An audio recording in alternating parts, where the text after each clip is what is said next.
Hi friends, ఈరోజు Palugupochamma temple ప్రకృతి ఒడిలో విరాజిల్లుతున్న శ్రీ పలుగుపోచమ్మ తల్లి టెంపుల్ చాలా అందమైన ప్రదేశంలో ఉంటుంది. ఇక్కడ విశేషాలు ఏంది కనుక్కుందాం.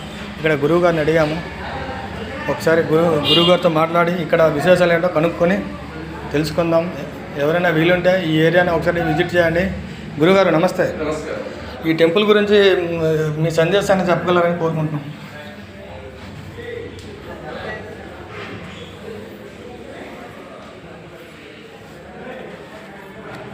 శ్రీ గురుభ్యో నమః. శీతలైత్వం జగన్నాథ, శీతలైత్వం జగత్పిత, శీతలైత్వం జగద్ధాత్రి, వందే శ్రీ శీతలాయ నమో నమః. శ్రీ పలువురి నల్లపోచమ్మ దేవస్థానం, గ్రామం శరకాపల్లి, మండల హత్నూర, జిల్లా సంగారెడ్డి, హైదరాబాద్ కంది సమీపంలో శ్రీ నల్లపోచమ్మ అమ్మవారు. ఇక్కడ పలువురాలలో అమ్మవారు వెలిసింది కాబట్టి పలువురి నల్లపోచమ్మ దేవస్థానంగా ప్రఖ్యాతి చెందింది. అలాగే చుట్టుముట్టు పరిసర ప్రాంతాల వారు ఆదివారం, గురువారం, మంగళవారం విశేషంగా అమ్మవారికి దర్శనాలు చేసుకుని బోనాలు సమర్పించుకొని అమ్మవారి కోరిన కొంగు బంగారంగా భక్తుల యొక్క కోరికలు తీరుస్తుంది. సుమారుగా ఒక 450 నుంచి 480 సంవత్సరాల మధ్యలో కాలంలో వెలిసినటువంటి క్షేత్రం అటవీ ప్రాంతంలో వెలిసింది.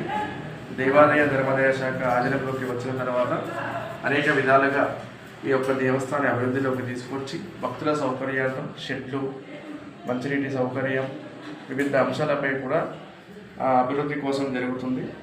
విశేషంగా ఆదివారం రోజు అమ్మవారికి విశేషంగా భక్తులు వచ్చి అమ్మవారి దర్శనాలు చేసుకుంటారు. మన బ్రహ్మోత్సవాలు ఏమైనా ఉంటాయి ఇక్కడ? అమ్మవారికి ఉగాదికి వారం ముందు రోజుగా అమ్మవారి బ్రహ్మోత్సవాలు జరుగుతాయి. ఆషాఢ మాసం బోనాలు కూడా జరుగుతాయి. ఎన్ని రోజులు ఉంటుంది బ్రహ్మోత్సవాలు? 5 రోజులు జరుగుతాయి. ఆషాఢ మాసం నెల రోజులు కూడా అమ్మవారికి బోనాలు సమర్పించాం. ఇది 400 సంవత్సరాలు సంవత్సరం పురాతనమైంది. ఇది పురాతనమైన గుడి, ఇప్పటి పురాతనమైంది. ఇదంతా కన్స్ట్రక్షన్ అయ్యి ఒక 15 years అవుతుంది. ఇదంతా పురాతనమైన మందిరం.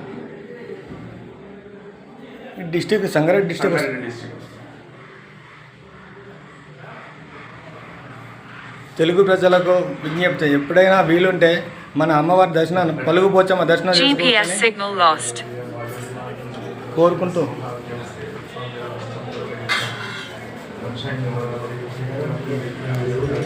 మంచి ప్రదేశంలో ఉన్నది.